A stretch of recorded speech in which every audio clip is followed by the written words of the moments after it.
Our number four reason why you may not be getting hired right now is a lack of soft skills. So let's talk a little bit about soft skills. What are soft skills?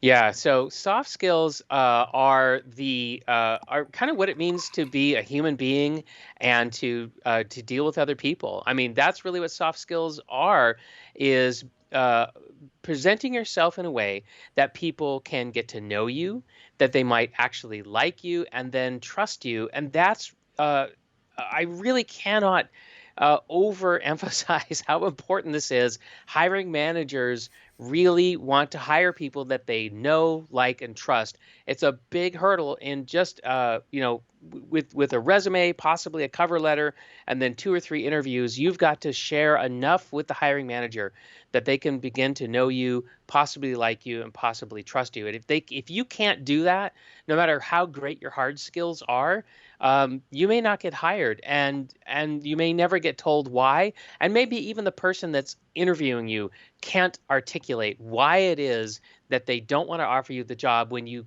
match so well on every other thing they're looking for. And you might, catch them over a beer or something and say, well, why didn't you hire that guy or that woman? I don't know. I just didn't trust them. Or I don't know. I just couldn't see myself working with them every day of the week. And so, soft skills are really about connecting with people and about, again, revealing yourself in a way, not over revealing yourself, but revealing enough of yourself so that people can get a sense of who you are. So I think that's one big part of soft skills. Would you agree, Jason? Yeah, definitely. I'll give you a quick story from my own company. I was hiring for a chief operations officer, a COO, in my company, and I got it down to three people that I really liked, based on paper, based on their experience, and we went to go do the interviews. And over a series of interviews, out of those three people, the first person who looked best from a technical perspective on paper in their resume ended up being my least favorite. And the reason was when we started talking and interviewing and having long conversations, she was very much a very slow talker, a very methodical talker. And it kind of drove me a little crazy because I talk pretty fast and I think very fast and I like things that happen very fast. And she also came from a very corporate background. So she was used to working for a very large company. We're a very small team. And the way you work in a large company versus a small company is vastly different. And as we started talking, we noticed that there just wasn't a good culture fit between her, very stringent, schedule-based, very, very checklist-oriented person, and our company, the way we operated.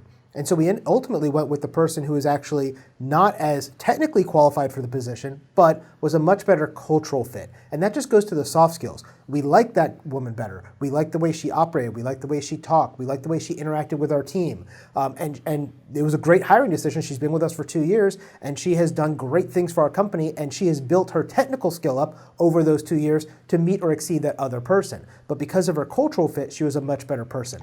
And this is one of the things when you talk about soft skills. It's really hard to teach soft skills.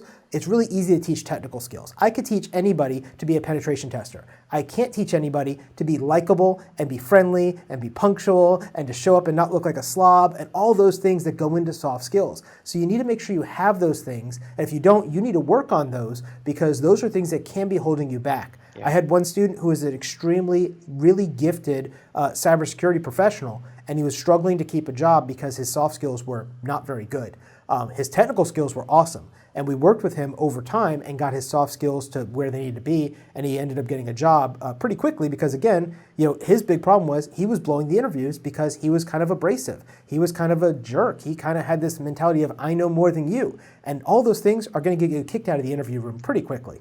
Yeah, and these things can be these soft skills, the lack of them. People are usually blind to the fact that they lack in soft skills, and so it can take some introspection. And also, you might have to go to your friends, some people that you really trust, and you might actually have to say to them, "I'm about to ask you a question I really don't want to ask. Please be careful when you answer it. Right? Don't blow me out of the water." But do I have some soft skills problems? And this is called sometimes people call it like a 360 360 degree feedback or whatever. But really sometimes the only way that you can get down to this is by asking other people for help, and that can be really tough. Another angle of soft skills, by the way, is your ability to find jobs by who you know. as opposed to just, working the job boards all the time. So if you're not able to figure out how to meet people and get and outside of an interviewing context, just meet people, maintain a network of loose connections so that when you need a job you can reach out to people and find work that way. That's also a good indication that you're probably lacking in some critical soft skills. So consider that dimension also.